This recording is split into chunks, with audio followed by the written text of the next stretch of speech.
Congressman Mike Haridopolos from Florida 8. Congressman, you guys have had a bit of a, I'd say, tragic, kind of rough couple of weeks here down there in your district. We did, as you know, last week, that horrific explosion with the Blue Origin test flight. And challenging, yes, but the good news is we're still well on our way to make our way back to the moon in 2028 with the help of not just Blue Origin, but SpaceX as well. I mean, that's one of the ups and downs. Glass half full, glass half empty. Like, you do represent the area where we are going to be launching our shuttles into space to begin Project Artemis and all of those things. But, when that kind of bad stuff happens, it's obviously not fun. Is that going to knock back the scheduling for the future NASA projects? Well, it's a real challenge, as you know, Tim. Right now, NASA basically looks to the other companies like SpaceX and Blue Origin, helping them to get to the moon. And with Blue Origin's launch pad being knocked out by this explosion, we're concerned about it. I've been working with Jared Isaacman, the new NASA director, who's fantastic, by the way. He's really been on it. You saw the incredible Artemis 2 mission just a couple months ago. So we're looking at different pad options because it's Blue Origin and SpaceX that are actually designing the landers that will actually land on the moon. And since the explosion took place last week, we need to find another launch pad for Blue Origin's New Glenn rocket to take off from. So that's something we're working on, but we think we can find a way so we don't get too much behind schedule, because it's essential we beat the Chinese back to the moon. Yeah, I mean, that's the race now. That's the new space race, right? Originally it was Russia, and now we've got China that's trying to get up there. And it's not just getting to the moon, right? It's the Space Force makes sense. It's having the technology in space orbiting the Earth that's very important right now. Well, Tim, you nailed it. I mean, this is not just a vanity mission or an exploration. This is about national security. Not only are we going to land on the moon, we're going to create what's called a moon base. That means that we're going to have astronauts living there, making sure that we create, some new energy sources. And we're also, of course, recognize that on the south pole of the moon, there's actually water. And that means you have the propellant necessary to launch you to other places like Mars. And so we're really excited about what's going to happen. It's created a whole new economy where I live, because so many people were concerned what might happen to the space industry once we retire the shuttle program under President Obama. So what's happened is we've created this whole new commercial venture. And as you put it perfectly, we're launching satellites every single day. And that's what allows us right now for you and I to communicate so much better. And also our military to have the top-notch GPS technology, God forbid, whenever there's some type of conflict around the world. Yeah. I never ask about this kind of stuff because normally I don't care. But what kind of environmental impact does a shuttle exploding or a rocket exploding have in Florida? Are they prepared for that kind of stuff? Is it a quick cleanup? Like, what's that look like? Well, that was the amazing thing. They cleaned it up so fast that they were launching rockets the next day. You'll see that the next day, SpaceX launched a rocket. ULA launched another rocket the next day. Yes, there's some destruction at that particular pad, but they're very controlled situations. And even though you saw that massive fireball, hell, it almost looked like a nuclear bomb went off. The truth was that, yes, there's some things that happened around there, but it was all self-contained. But we're very careful on the Space Coast because we have this very fragile ecosystem there with the Indian River Lagoon. And of course, the Atlantic Ocean is there as well. But it's something that was contained and it's always monitored. And we want to be as safe as possible. And finally, Tim, the reason why we launch rockets from there as opposed to maybe other parts of the country is that you're not going over large populations. And there's even self-destruct buttons on some of these to make sure that nothing nefarious happens or if a satellite launch goes wayward. I didn't know that there was that makes it sound like a James Bond movie. I didn't really think about the self-destruct buttons on a rocket that we shoot off. It's very much James Bond now. Yeah. I want to shift topics here for a second, because one of the notes that I got in talking to you is that you're going to be voting against Ukraine funding. We're still funding this Ukraine stuff? Yeah, it's. I think that the responsibility should fall more and more to NATO. We should keep more of our own dollars. We have our own challenges around the world, most specifically making sure the border is secure and we apprehend people who came here illegally and then broke the law again, especially it's a violent or sexual offense. And so when they had the recent vote come up where they said, should we spend more money with NATO? I said no. I don't think we should spend another $500 million for NATO because they need to step up and spend more money to protect their part of the world. We have a lot of challenges in our part of the world. We're doing our best to stop Iran from acquiring a nuclear weapon and all the chaos that they've inflicted on that community since 1979. How close are we to wrapping up this thing with Iran? Because I don't like my gas prices right now. Also, I mean, at some point here, we are the world's largest producer of fossil fuels. Why isn't our gas 25 cents anyway? Well, let me just put it this way to make sure we put it in the big picture. Back in 2013, adjusted for inflation, gas prices were even higher under Barack Obama. 2022, even higher under Joe Biden. So these things do go up and down, especially when there's conflicts going on around the world. We are producing more oil than ever, about 14 million barrels a day.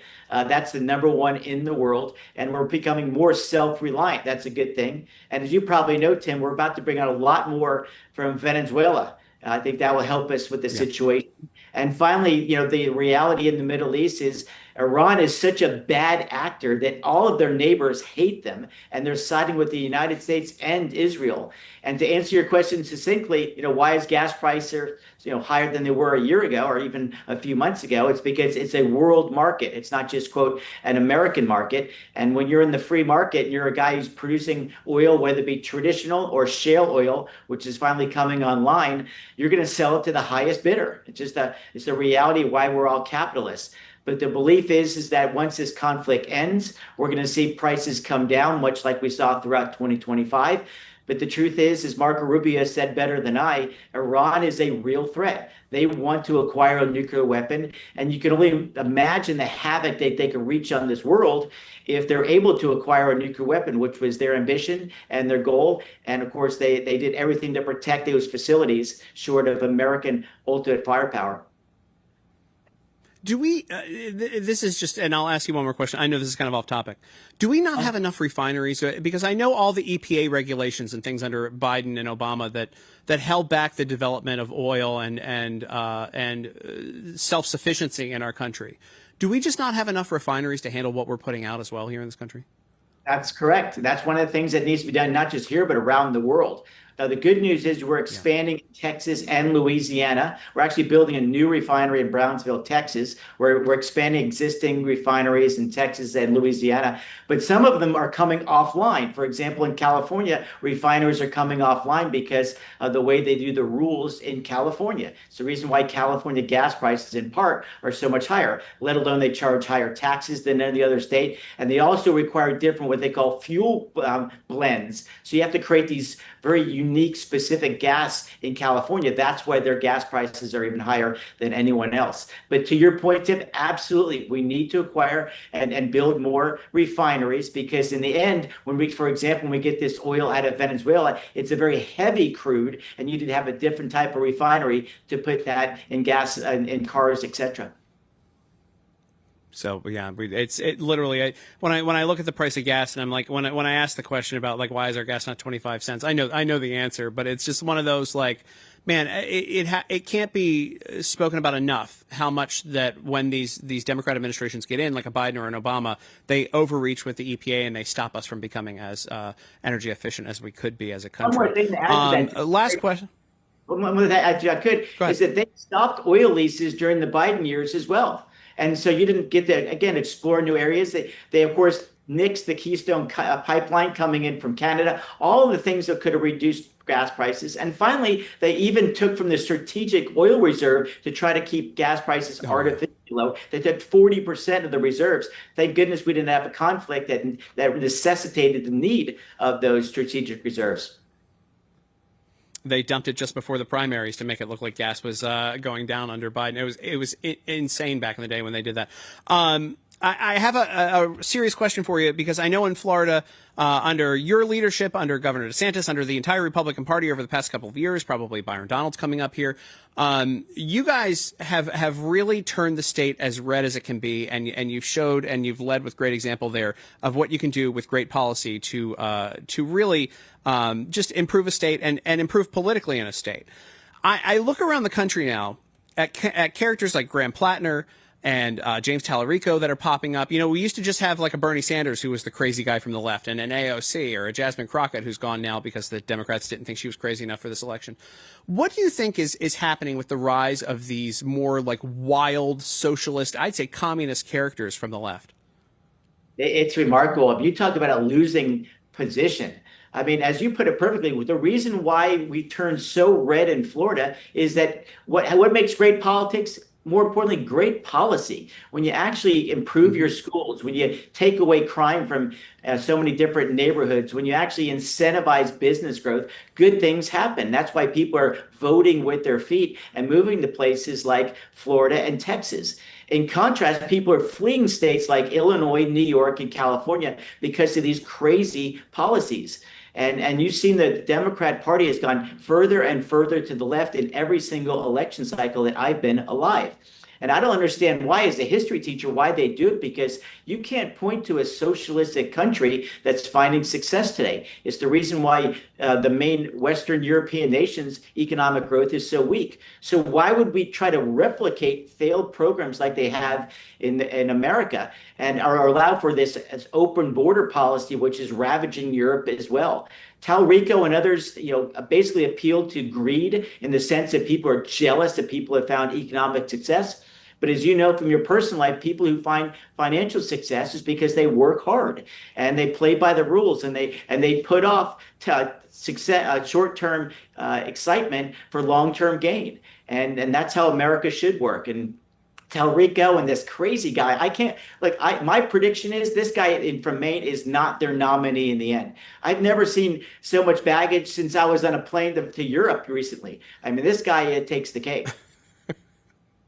I never want to hear a Democrat. I mean, it's already false when Democrats accuse Republicans of being Nazis. When you have an actual guy who had a Nazi tattoo for 18, he said it was a drunk mistake, I believe, but he had it for 18 years on his chest, this Nazi tattoo. That's not a mistake. That's 20 years you've had it on you.